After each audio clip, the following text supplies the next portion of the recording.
Sometimes the most dangerous missions aren't fought on foreign battlefields, but in the place you're supposed to call home.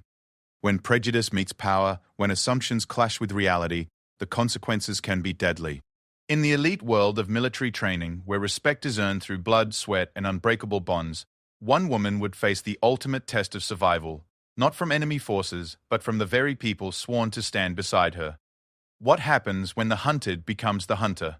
When the prey reveals itself to be the predator? In a world where split-second decisions can mean the difference between life and death, sometimes the greatest battles are fought not with weapons, but with truth. This is the story of Sarah Mitchell, a woman who walked into hell and came out holding the leash. The morning sun cast long shadows across the naval base as Sarah Mitchell stepped out of the transport vehicle, her duffel bag slung over her shoulder. At 28, she had already earned more certifications in canine behavior and military working dog training than most people accumulated in a lifetime. Her credentials spoke volumes, but her appearance told a different story to the men watching from the barracks windows. Sarah stood barely 5 feet 4 inches tall, with auburn hair pulled back in a regulation bun, and green eyes that seemed to take in everything around her. To the members of SEAL Team 7, she looked like someone's little sister who had wandered onto the base by mistake. They had no idea that beneath her unassuming exterior lay 15 years of experience working with the most dangerous and unpredictable animals on the planet. Staff Sergeant Mike Torres was the first to approach her, his expression a mixture of curiosity and barely concealed disdain. Behind him followed 3 other team members, Rodriguez, Jackson, and the youngest member, Peterson. They moved with the confidence of men who had never questioned their place in the hierarchy of military life. "You must be the new trainer they sent us," Torres said, not bothering to hide his skepticism. "I have to say, you're not exactly what we were expecting." Sarah set down her bag and extended her hand. "Sarah Mitchell. I'm here to work with your K9 unit and help integrate the new dogs into your operations." Torres looked at her outstretched hand for a moment before grudgingly shaking it. His grip was unnecessarily firm, a test she had encountered countless times before. She matched his pressure without flinching, her own calloused hands telling the story of years spent working with animals that could crush bones with their jaws. "These aren't your typical house pets, sweetheart," Rodriguez chimed in with a smirk. "These are military working dogs. Belgian Malinois, German Shepherds, breeds that have been trained to take down armed enemies. They're not exactly friendly." Sarah smiled politely, though something flickered behind her eyes. "I appreciate the concern. I'm sure they're very impressive animals." Jackson stepped forward, crossing his arms over his chest. "Look, no offense, but we requested someone with actual combat experience. Someone who understands what these dogs need to do in the field. We're not running a petting zoo here." The dismissiveness in their voices was nothing new to Sarah. Throughout her career, she had faced similar attitudes from military personnel who assumed that her gender and size made her unsuitable for the demanding world of working dog training. What they didn't know was that she had spent the last 5 years working with the most challenging cases in the military, dogs that other trainers had given up on, animals so aggressive or traumatized that they were considered beyond rehabilitation. "I understand your concerns," Sarah replied calmly. "Why don't you show me to the kennels? I'd like to meet the dogs and assess their current training status." Peterson, who had been silent until now, let out a short laugh. "Assess their training status? Lady, these dogs have been through more combat than most soldiers. They don't need to be assessed by someone who probably learned everything she knows from YouTube videos."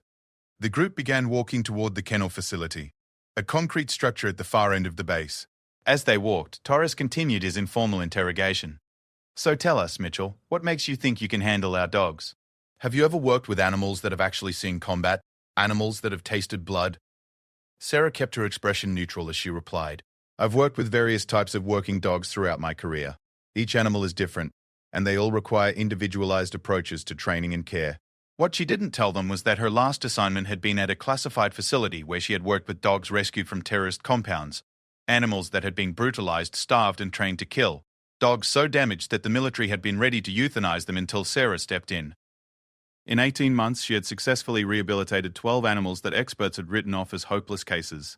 The kennel facility came into view, and with it, the sound of barking that made the SEALs exchange knowing glances. The cacophony was intense, aggressive, and spoke of animals that were anything but domesticated pets.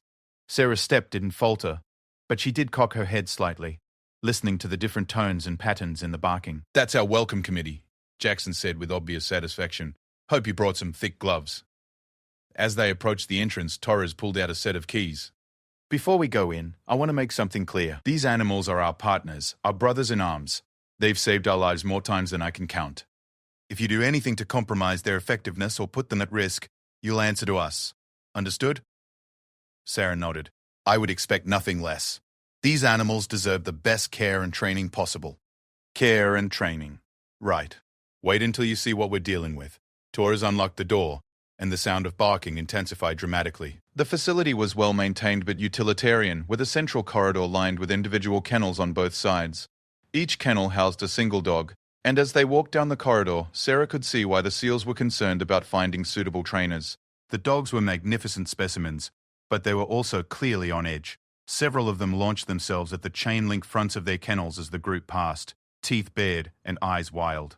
Others paced restlessly, their movements speaking of barely contained aggression and frustration. Beautiful animals, Sarah said quietly, and for the first time, her comment seemed to catch the men off guard. There was genuine appreciation in her voice, not the fear they had expected. Beautiful and deadly, Peterson added. That one there, he pointed to a massive German shepherd in the third kennel, took down 3 insurgents in Afghanistan.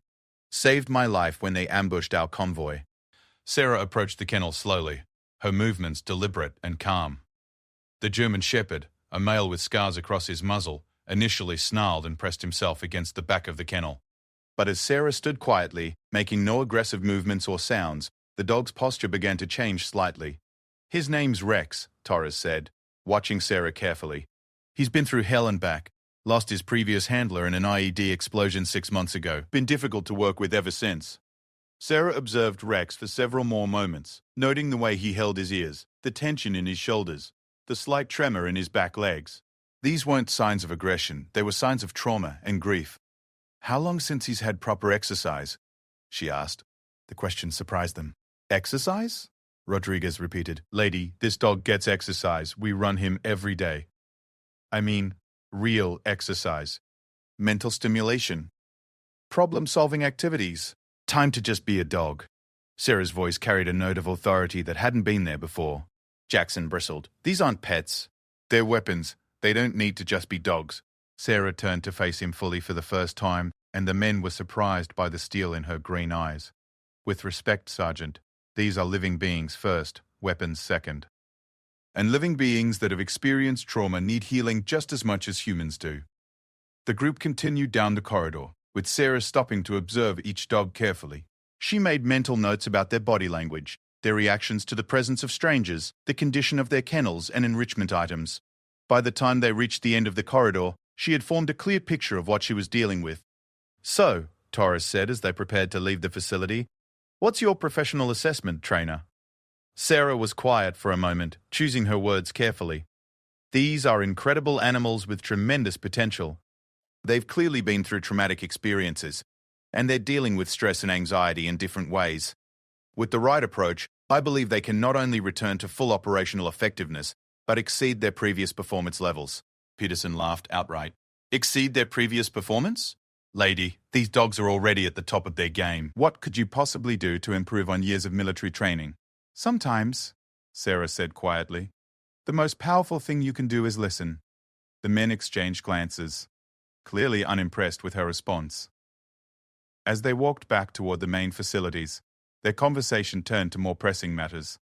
Upcoming missions, equipment requisitions, and personnel changes. Sarah listened but didn't participate, her mind still focused on what she had observed in the kennels. That evening, as she settled into her temporary quarters, Sarah reviewed the files that had been provided about each dog. The paperwork told the official story. Training dates, mission records, medical histories, but it didn't tell the real story, the one she had begun to piece together from her observations. These animals were suffering. They had been pushed to their limits and beyond, asked to perform in situations that would traumatize any living being, and then expected to simply continue functioning as if nothing had happened. The fact that they were still operational at all spoke to their incredible resilience and the strength of their bonds with their handlers. But Sarah could see the cracks forming. In Rex's trembling legs, in the pacing of the Belgian Malinois named Storm, in the way several of the dogs had refused to make eye contact with any of the humans. These were animals on the edge, and without intervention she knew it was only a matter of time before those cracks became breaks. Her phone buzzed with a text message from her sister back home. How's the new assignment going? Are the Navy boys treating you well? Sarah smiled despite herself as she typed back, "It's going to be interesting. I think I have my work cut out for me." What she didn't add was that she suspected the real challenge wouldn't be the dogs at all. It would be convincing the men who worked with them that their approach might need to change, and based on her first day's interactions, that was going to be an uphill battle. As she prepared for bed, Sarah could hear the distant sound of barking from the kennel facility. It was a lonelier sound now, without the excitement of visitors and activity. It was the sound of animals who had given everything for their human partners and were now waiting, hoping, for someone to understand what they needed in return. Tomorrow, Sarah decided, the real work would begin, and she had a feeling that before it was over, everyone on this base, human and canine alike, would learn something new about the true meaning of partnership. Sarah's second week on the base had been a series of small victories in mounting frustrations. She had made remarkable progress with several of the dogs, using techniques that the SEALs found unconventional and sometimes downright mystifying. Rex, the traumatized German Shepherd, had begun to show signs of improvement after Sarah spent hours simply sitting near his kennel, reading aloud from training manuals in a calm, steady voice. Storm, the Belgian Malinois who had been exhibiting destructive behaviors, had responded well to puzzle toys and scent work that challenged his intelligence without triggering his combat instincts. Even Duchess, a female German Shepherd, who had been aggressive toward all female handlers, had begun to tolerate Sarah's presence, but for every breakthrough Sarah achieved, she faced increased resistance from the human members of the team. Torres had become increasingly vocal about his disapproval of her methods, calling them soft and civilian nonsense. Rodriguez made pointed comments about wasted time and resources. Jackson questioned every decision she made, often in front of junior personnel who were beginning to follow his lead. The tension came to a head on a Tuesday morning when Sarah arrived at the kennels to find that someone had moved all of her enrichment materials. The puzzle toys, scent boxes, and comfort items she had carefully introduced to each dog's routine. They had been dumped in a storage closet, replaced with standard military-issue equipment. "Looking for something?" Torres asked as Sarah stood in the corridor, surveying the changes. "Where are the enrichment items I set up for the dogs?" Sarah kept her voice level, though anger flickered in her eyes. "We decided they weren't necessary," Rodriguez said, appearing from one of the side rooms. "These dogs need to maintain their edge, not get soft playing with toys." Sarah took a deep breath, fighting to maintain her professional composure. "Those items aren't toys. They're therapeutic tools, designed to reduce stress and improve cognitive function. The dogs have been showing marked improvement since I introduced them." "Improvement?" Jackson joined the conversation, crossing his arms over his chest. "According to who? Because from where we stand, you've been here 2 weeks and haven't done anything except make our animals dependent on civilian comfort items." "The dogs are calmer, more focused, and showing reduced signs of anxiety," Sarah replied firmly. "Their cortisol levels are down, their sleep patterns have improved, and their response times to commands have actually increased." Peterson, who had been quietly observing the confrontation, finally spoke up. "Look, Mitchell, we appreciate what you're trying to do, but maybe it's time to face facts. You're out of your depth here. These aren't shelter dogs that need rehabilitation. They're elite military assets." The word assets hit Sarah like a slap. She had heard it before, in other assignments, from other handlers who had forgotten that behind the training and the missions were living, feeling beings who deserved more than to be treated as equipment. "They're not assets," Sarah said quietly, but her voice carried a steel that made the men pause. "They're partners. They're individuals, with their own personalities, their own fears, their own needs. And right now, they need healing." Torres stepped closer, his intimidation tactics on full display. "What they need is for their trainer to understand their role, and your role isn't to heal anything. Your role is to maintain their operational effectiveness, nothing more." The confrontation was interrupted by the arrival of Captain Williams, the base commander who had been observing from the entrance to the facility, a tall man in his 50s with grey hair and sharp eyes. Williams commanded respect from everyone on the base. "Is there a problem here?" Williams asked, his tone neutral but carrying an undertone of authority that immediately changed the dynamic in the room. "No, sir. We were just discussing training protocols with the new trainer." Williams looked around the group, his gaze settling on Sarah. "And what are your thoughts on the training protocols, Miss Mitchell?" Sarah hesitated for a moment, aware that her answer could determine her future on the base. "Sir, I believe there's room for improvement in how we approach the psychological well-being of the working dogs. The current methods are effective for maintaining basic operational capacity, but they don't address the underlying trauma that many of these animals are experiencing. Trauma? Torres interjected. Sir, with respect, these dogs are fine. They've been evaluated by military veterinarians and cleared for duty. Williams held up a hand, silencing Torres. Continue, Ms. Mitchell, sir, physical health and psychological health aren't the same thing. These animals have been through experiences that would traumatize any living being. They're showing classic signs of PTSD, anxiety disorders, and depression. Without addressing these issues, we're not getting their best performance, and we're setting them up for breakdown. The captain considered her words carefully. What kind of breakdown? Sarah glanced at the men around her, knowing that her next words would likely make her even more unpopular. Sir, I've seen working dogs with untreated trauma become unpredictable, aggressive, or shut down entirely. In combat situations, that unpredictability can be deadly. Not just for the dog, but for the human partners depending on them. Williams nodded slowly. And your methods address these issues how? Through a combination of environmental enrichment, stress reduction techniques, cognitive behavioral exercises, and rebuilding positive associations with human handlers. The goal isn't to make them soft. It's to make them more resilient, more focused, and more reliable. The captain was quiet for a long moment, then looked at Torres. Sergeant, I want you to give Miss Mitchell full cooperation in implementing her protocols. We'll evaluate the results after 30 days. Torres's jaw tightened, but he nodded. Yes, sir. After Williams left, the atmosphere in the kennel facility became openly hostile. Torres waited until the captain was out of earshot before turning back to Sarah. Congratulations, he said, his voice dripping with sarcasm. You've got 30 days to prove that your feelings-first approach works. But let me make something clear. When your methods fail, and they will fail, don't expect any of us to cover for you.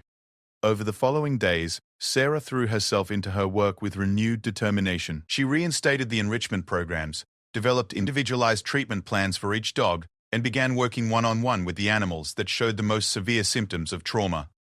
The progress was remarkable to anyone willing to see it. Rex began to show genuine enthusiasm during training sessions for the first time since his handler's death. Storm's destructive behaviors ceased entirely, replaced by focused problem-solving activities that challenged his intellect. Duchess, the female German shepherd who had been aggressive toward women, began to seek out Sarah's attention and approval, but the SEALs refused to acknowledge the improvements. When Rex successfully completed a complex search and rescue simulation without showing any of his previous anxiety behaviors, Torres dismissed it as beginner's luck. When Storm demonstrated enhanced focus and obedience during a protection exercise, Rodriguez claimed it was because he was getting lazy and comfortable. The breaking point came during the third week of Sarah's 30-day evaluation period. She had been working late in the kennels, conducting individual therapy sessions with 3 dogs who were scheduled for psychological evaluation by military veterinarians. The sessions involved a combination of desensitization exercises, positive reinforcement training, and simple companionship, time for the animals to just exist without the pressure of performance or expectations. Sarah was sitting in Rex's kennel, reading aloud while the German shepherd dozed peacefully beside her, something he hadn't been able to do in the presence of humans since his trauma. It was a breakthrough moment, and she was documenting it carefully for her report. The sound of approaching footsteps made Rex's ears perk up, but he didn't show the aggressive alertness that had characterized his reactions to visitors for months. Sarah looked up to see Torres, Rodriguez, Jackson, and Peterson approaching the kennel. Well, well, Torres said, his voice loaded with mockery. Look at this. Our tough military working dog taking a nap with his babysitter. Sarah stood slowly, not wanting to disturb Rex's calm state. He's had a very successful training session today. His stress responses are significantly improved. Stress responses, Rodriguez repeated with a laugh. You mean you've turned him into a lapdog? I've helped him learn to regulate his emotional responses, Sarah corrected firmly. It will make him more effective in the field, not less. Jackson stepped closer to the kennel, studying Rex with obvious disapproval. This dog used to be a warrior, now look at him, practically domesticated. He's healing, Sarah said, her patience finally beginning to fray. And when he's fully recovered, he'll be twice the partner he was before, because he won't be fighting his own trauma while trying to do his job. Peterson shook his head. You just don't get it, do you? We don't want pets. We want weapons. Reliable, predictable, lethal weapons. The word weapons seemed to hit Sarah like a physical blow. She had heard it too many times, from too many people who saw these magnificent animals as nothing more than tools to be used and discarded. "They're not weapons," she said, her voice quiet but filled with conviction. "They are living beings who deserve respect, care, and the chance to heal from what they've been through." Taurus stepped forward, his intimidation tactics in full force. "You know what, Mitchell? I think it's time we settled this once and for all. You think you understand these dogs? You think you've got some special connection with them?" Sarah sensed the shift in the atmosphere, the way the four men moved to position themselves around her. Rex stood beside her, picking up on the tension in the air. "I think you need to see what these dogs are really capable of," Taurus continued. "What they were designed for, what they become when they're not being coddled by someone who thinks they're pets." "What are you suggesting?" Sarah asked, though she was beginning to suspect she knew. Rodriguez grinned, and there was nothing pleasant in the expression. "There's a section of the facility you haven't seen yet. The holding area where we keep the dogs that are problematic. Dogs that haven't responded to traditional training methods. Dogs that other trainers have given up on."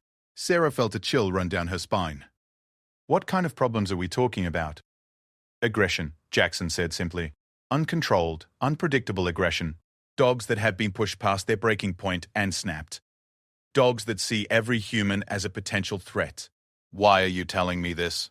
Sarah asked, though she was afraid she already knew the answer.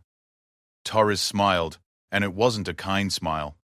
"Because we think it's time for a real test of your methods. If you're so confident in your ability to understand and heal traumatized dogs, then prove it. Show us that your touchy-feely approach works on animals that are truly broken." The implication was clear, and Sarah felt her heart begin to race. "You can't be serious." "Dead serious," Peterson said.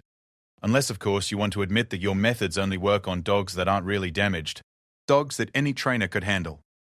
Sarah looked at the four men surrounding her, recognizing the trap they had set. If she refused, they would claim she was incompetent and couldn't handle truly challenging cases.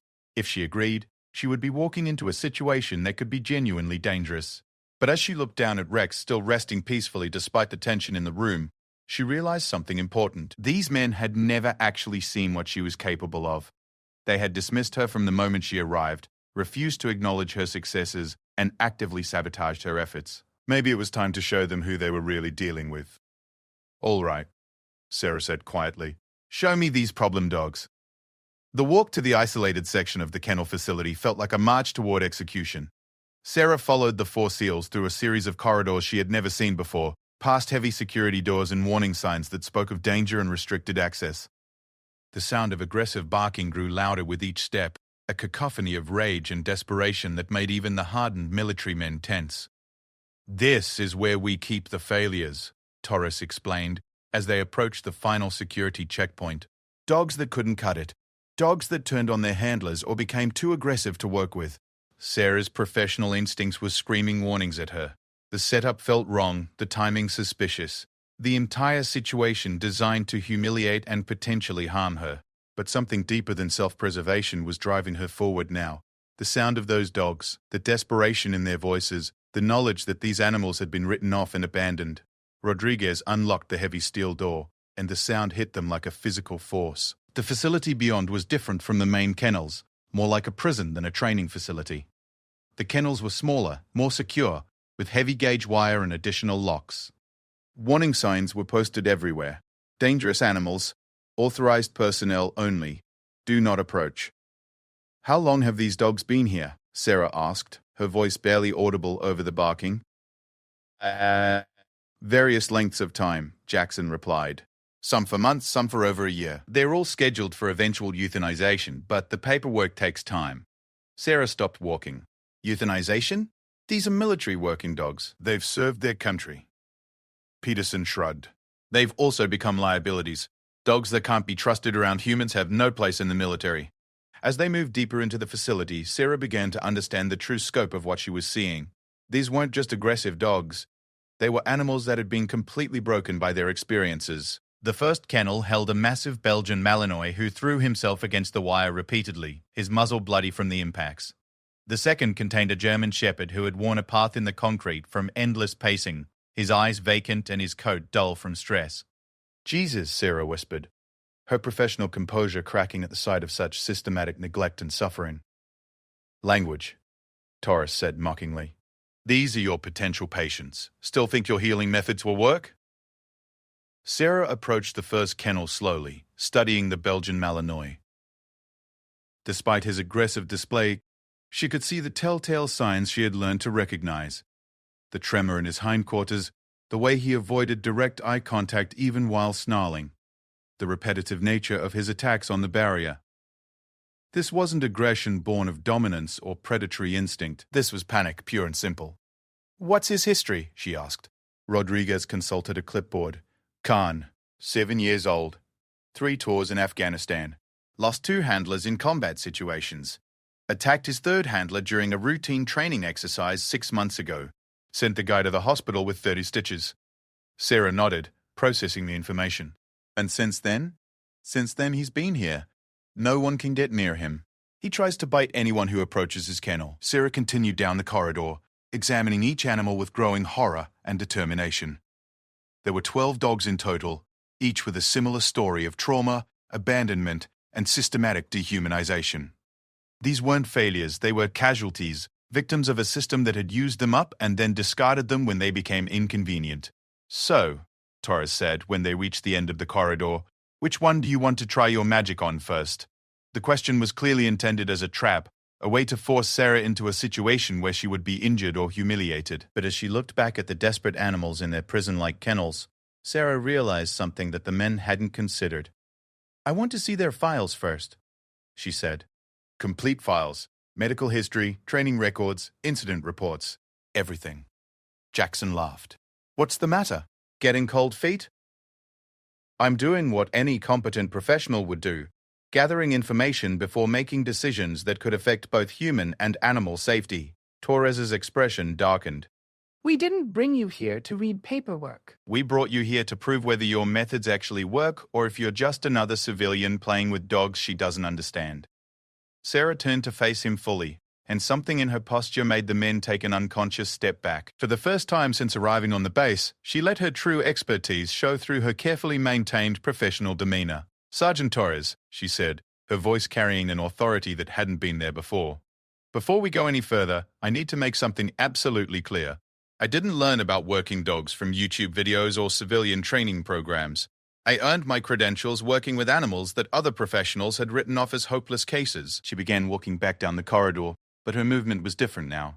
Confident, purposeful, predatory. For the past 5 years, I've worked at a classified facility rehabilitating dogs rescued from terrorist compounds. Dogs that had been tortured, starved, and trained to kill. Dogs that were so damaged that military veterinarians recommended immediate euthanization. The men followed her, but their earlier swagger was gone. Something in Sarah's demeanor had changed, and they were beginning to sense that they had made a serious miscalculation. In 18 months at that facility, Sarah continued, stopping in front of Khan's kennel, I successfully rehabilitated 12 animals that experts had declared beyond saving. Dogs that had killed their captors. Dogs that had been used as weapons against civilians. Dogs that had never known kindness or safety in their entire lives. She approached Khan's kennel slowly, her movements fluid and confident. The Belgian Malinois launched himself at the wire as expected, but Sarah didn't flinch. Instead, she stood perfectly still, her breathing calm and controlled. The techniques I've been using with your dogs aren't civilian nonsense, she said quietly. They're advanced trauma therapy protocols developed for the most severe cases of PTSD and behavioral breakdown. Protocols that work not because they make animals soft, but because they rebuild their capacity for trust, focus, and controlled aggression. Khan's attacks on the kennel wire began to slow as Sarah remained motionless. Confused by her lack of reaction, the dog began to study her more carefully, his panic starting to give way to curiosity. Torres stepped forward, his voice tight with anger and embarrassment. Enough of the speeches. If you're so confident, prove it. Get in there with one of these animals and show us what you can do. Sarah smiled. And for the first time since arriving on the base, it was a predator's smile. Which one would you recommend, Sergeant? The challenge in her voice was unmistakable, and the men exchanged uncertain glances. They had expected fear, hesitation, maybe even tears. They hadn't expected this calm confidence that bordered on eagerness. Rodriguez consulted his clipboard again, looking for the most dangerous case. Razor, he said finally. pointing to a kennel near the end of the corridor. German Shepherd mix, 8 years old. Killed his handler's attacker in Iraq, but then turned on a medic who was trying to help. He's been here for 14 months. 3 different trainers have tried to work with him. 2 ended up in the hospital. Sarah approached Razor's kennel with the same measured confidence. The German Shepherd was massive, easily 120 pounds of muscle and scars. Unlike Khan's panic-driven aggression, Razor's threat display was cold and calculated. He didn't throw himself at the wire, he simply positioned himself in the center of his kennel and stared at the approaching humans, with the patience of a predator waiting for the perfect moment to strike. "He's beautiful," Sarah said quietly, and the genuine appreciation in her voice made the dog's ears flick forward slightly. "Beautiful and deadly," Peterson muttered. The last trainer who tried to work with him lost 3 fingers. Sarah studied Razor's posture, his breathing, the way he held his head. After several minutes of observation, she turned back to the men. "I'll need some equipment," she said. "A long lead, a muzzle, protective sleeves, and a tranquilizer gun on standby. Not because I plan to use it, but because safety protocols require it." Torres shook his head. "You're actually going to do this? You're going to get in a kennel with an animal that has killed humans?" Sarah looked at him with something approaching pity. "Sergeant, that animal has spent the last 14 months in solitary confinement, labelled as a monster, with no hope of redemption or release. He's been written off as a failure and sentenced to death for doing exactly what he was trained to do, protect and attack when he perceived a threat." She turned back to Razor, who was still watching her with those cold, calculating eyes. "But he's not a monster. He's a soldier who's been abandoned by the system he served, and soldiers, even 4-legged ones, deserve a chance at redemption." Rodriguez ran to get the requested equipment while Sarah continued her assessment of Razor. She noted the way he responded to different voice tones, his reaction to sudden movements, the subtle changes in his posture that indicated shifts in his emotional state. When Rodriguez returned with the equipment, Sarah began to prepare herself methodically. She pulled on the protective sleeves, tested the tranquilizer gun to make sure it was loaded and functional, and checked the length and condition of the lead. "Last chance to back out," Jackson said, though his voice lacked its earlier confidence. Sarah looked at him calmly. "Gentlemen, you brought me here to prove something. I intend to do exactly that."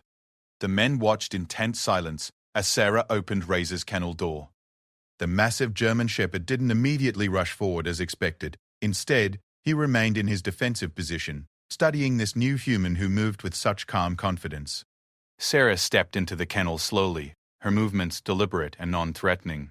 She didn't try to approach Razor directly. Instead, she positioned herself near the side wall and simply stood there, breathing calmly and avoiding direct eye contact. Minutes passed. The men outside the kennel grew restless, expecting violence, attack, dramatic confrontation. Instead, they witnessed something they had never seen before, a gradual, almost imperceptible shift in the dynamic between human and animal. Razor's rigid posture began to relax slightly. His breathing slowed. The cold calculation in his eyes gave way to something that looked almost like confusion. This human wasn't behaving like prey or threat or handler.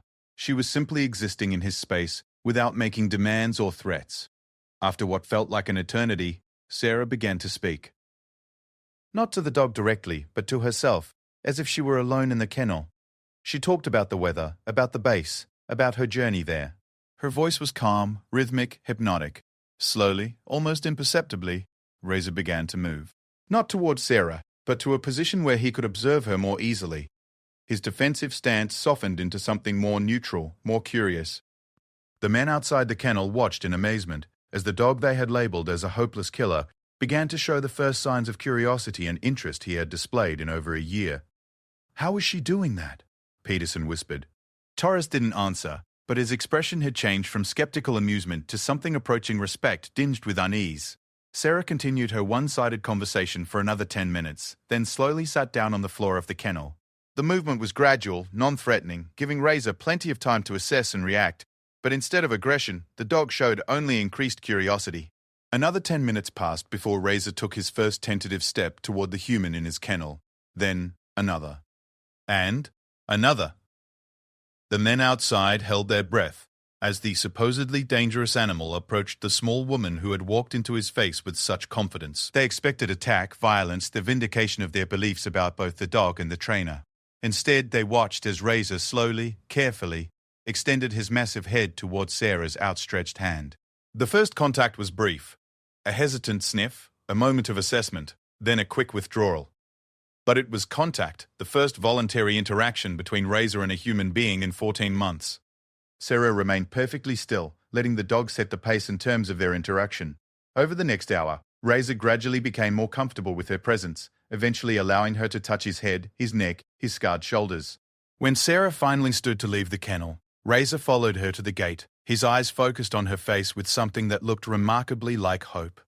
The men were silent as Sarah secured the kennel and removed her protective equipment. Their earlier mockery had been replaced by something between bewilderment and grudging admiration. "How?" Torres finally asked. Sarah looked at him with tired eyes. "Because I understood what he needed. He didn't need to be conquered or dominated or punished. He needed to be seen as the individual he is, respected for what he's been through, and given the chance to choose trust instead of having it forced on him." She began walking back toward the exit, her steps echoing in the suddenly quiet corridor. Behind her, the dogs that had been barking incessantly when they arrived were now calm, watching her departure with what looked like disappointment. "What happens now?" Rodriguez asked. Sarah paused at the security door, looking back at the 12 animals who had been written off as failures. "Now you have a choice, gentlemen. You can continue to see these animals as broken weapons that need to be discarded, or you can recognize them for what they really are. Wounded soldiers who deserve the same chance at healing and redemption that you would want for yourselves." She opened the door and stepped through, leaving the 4 men alone with the implications of what they had just witnessed. The next morning, Sarah arrived at the main kennel facility to find Captain Williams waiting for her. His expression was unreadable, but there was something different in his posture that suggested significant developments had occurred overnight. "Ms. Mitchell," he said without preamble, "I understand you had an eventful evening yesterday." Sarah nodded, waiting for him to continue. "I've been reviewing some reports," Williams continued, "and I've discovered some interesting information about your background. Information that apparently wasn't shared with the team members who have been working with you." He handed her a folder, and Sarah opened it to find her complete military file, including the classified portions that detailed her work with the Special Rehabilitation Program. "It seems," Williams said quietly, "that my men have been questioning the qualifications of someone who holds the highest security clearance for working with military animals, who has successfully rehabilitated animals that other experts declared hopeless, and who has personally trained over 200 working dogs for special operations units. Sir, I didn't think my credentials were particularly relevant to the work I was asked to do here." Williams studied her for a long moment. "Ms. Mitchell, would you be interested in taking on an expanded role here? I believe we have some animals that could benefit from your particular expertise." Sarah smiled, and this time there was no predator in the expression, only the genuine warmth of someone who had found her purpose. "Sir, I'd be honored to help in any way I can." As they walked toward the kennels together, Williams glanced at her sideways. "By the way, Sergeant Torres and his team have requested permission to observe your rehabilitation work. They seem to have developed a new appreciation for professional expertise." Sarah laughed softly. "I imagine they have, sir." Behind them, in the restricted section of the facility, 12 dogs who had been condemned as failures began their first day of a new kind of training in hope, healing, and the possibility of redemption. And in the main kennel facility, Rex raised his head at the sound of approaching footsteps and wagged his tail for the first time since his handler's death, recognizing the voice of the human who had taught him that it was safe to trust again.